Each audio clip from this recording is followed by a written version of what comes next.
Brandon Banks stands before Judge Stephanie Boyd, knowing this moment could decide the next 6 months of his life. He admits he failed probation, stopped reporting, and abandoned the structure meant to keep him stable. But when the judge asks why, the answer reveals a struggle far deeper than simple neglect.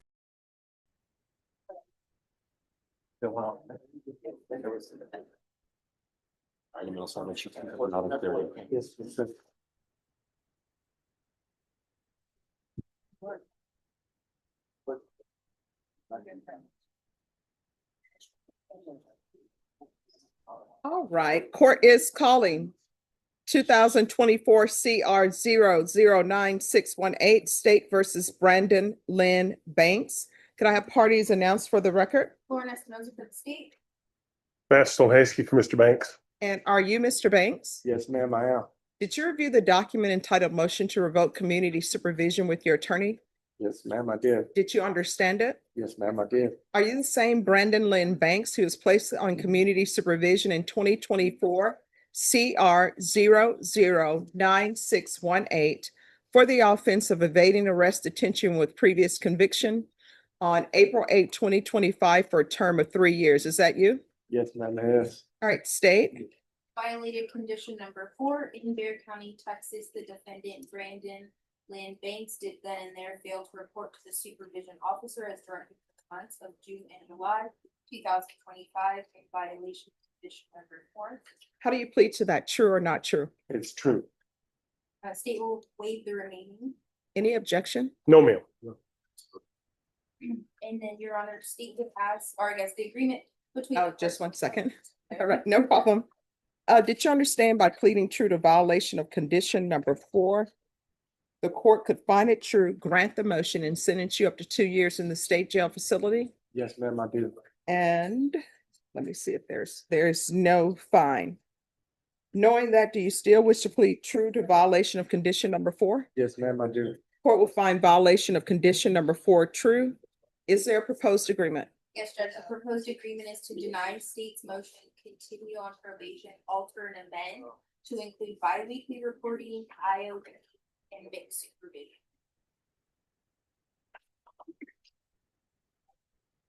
All right, so I have some questions. So, and correct him if I'm wrong. Since he was placed on probation in April 2025, you didn't see him in June and July. I'm making an assumption that he really hasn't reported except for maybe in May. You reported in May? I reported one time and then, I just lost track and didn't have a ride. I ain't gonna make no excuse. I just didn't go. All right, Ms. Abrams. Yes, Judge. The last office visit was May 15, 2025. I just don't think you're a good candidate. Why was he not reporting what was going on? Your Honor, he's on Halidon. He's on some pretty heavy mental health drugs. He didn't get his treatment. I think he takes a shot every 6 months. Yes, sir. And he didn't get the next one and he kind of just went off the rails.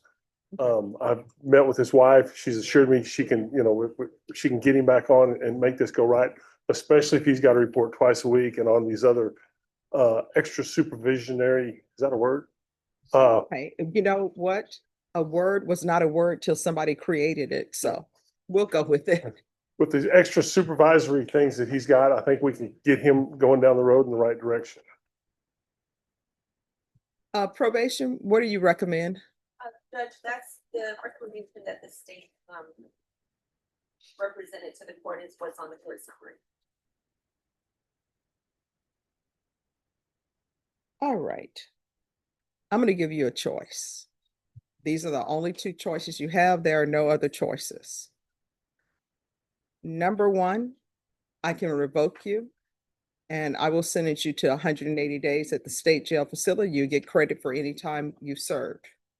Number 2, I'll continue you, but this probation is not going to be easy.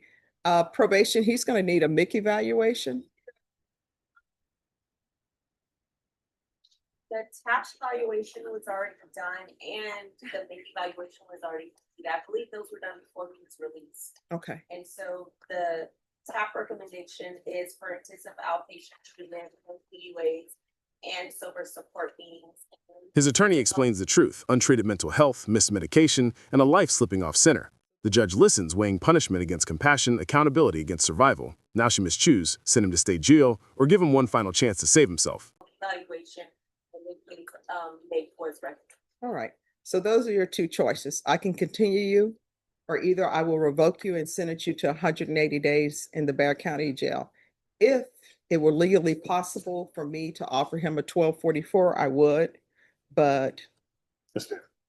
I mean, I prefer to go on probation, and maybe that can help me straighten out my stuff and keep me in line and get me going in the right direction, man.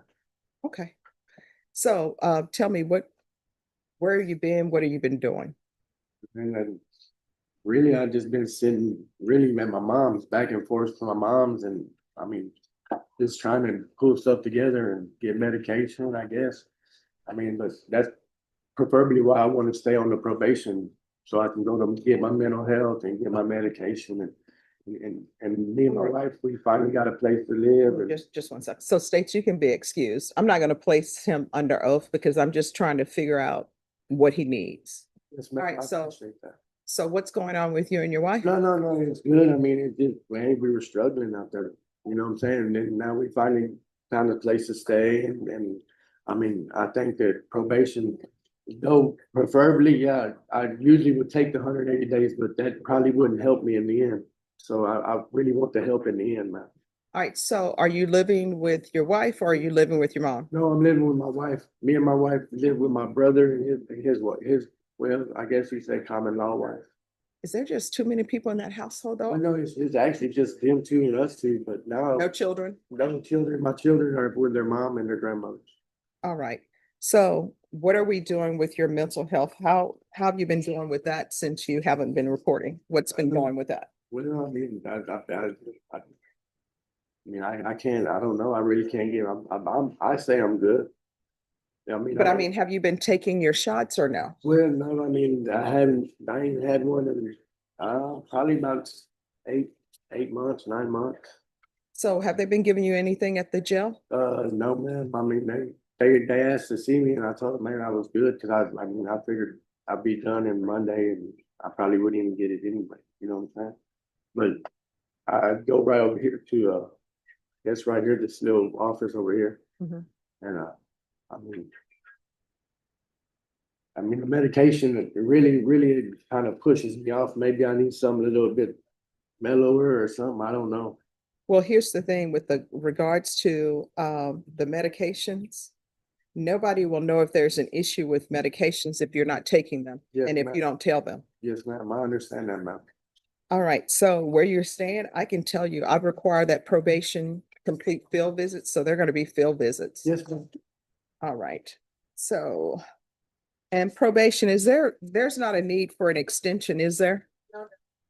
All right, this is what the court will do. The court is finding violation of condition number 4 true. The court will deny alternate amending conditions to include bi-weekly reporting for 2 months. And let me explain to you why I'm doing that. I'm doing that so that you can get on track with your medications. It'll take him about 30 days, they tell me, for it to get in his system. And then 30 days thereafter to make sure you're on track with that. I'm going to ask for field visits 1 time per month until further notice. And we'll do the mid caseload. And probation, do you want to do the intensive outpatient treatment? All right, an intensive outpatient treatment with probation. Is there anything else? No, sir. Is there anything else you need from the court? Oh, ma'am. All right. And I'm going to say no residing in households with minors. Now, let me just tell you, that may change, but you're going to have to show me something by being consistent and on your medication. Yes, ma'am. And the people who live in that household, you need to let them know that probation is going to be doing visits and they're going to have to allow them in. Yes, ma'am. Yes, ma'am. All right, we can go off record. Here's the thing. Mental health, it's dicey in the sense that if you don't let anybody know what's going on with you, they're not going to know what's going on. Yes, ma'am. If you don't follow your medical regimen in the medications, you're going to fall off, right? Yes, ma'am. I own that all the way on that. All right, and if there's some sort of side effects or anything, You got to let somebody know. Yes, ma'am. Speak to probation, stay in communication with them. If you feel they're not addressing your issues, you can always come back to the court and address them with me. Yes, ma'am. All right, is there anything else you need? No, ma'am. All right, good luck to you. All right, thank you. You're welcome. The hearing begins with quiet tension as Brandon Lynn Banks confirms his identity, his prior conviction, and the violation of his probation. He admits he stopped reporting, no excuses, no argument, just truth. The state seeks revocation, but his attorney steps forward explaining Brandon's deeper struggle. His mental health treatment had fallen apart. He missed a critical long-acting medication shot that stabilized him. Once off it, everything unraveled. His life became scattered, unstable, directionless. The judge looks at the probation records. Brandon reported only once since placement. To most courts, this would be enough to revoke immediately, but Judge Stephanie Boyd asks questions, not to excuse him but to understand him. Brandon explains he and his wife were homeless, bouncing between family homes trying to survive. Now they finally have a place. He admits he needs help, not jail time. For the first time, his voice steadies when he says he wants to get better. The judge gives him two options: 6 months in a state jail facility or continued probation under intense supervision. Brandon chooses probation, the harder road, the one that requires discipline, medication compliance, and accountability. The court orders bi-weekly reporting, field visits, mental health caseload placement, and outpatient treatment. No living in households with minors until stability is proven. The judge ends with a warning and hope. Communicate, take medication, ask for help. The courtroom falls still.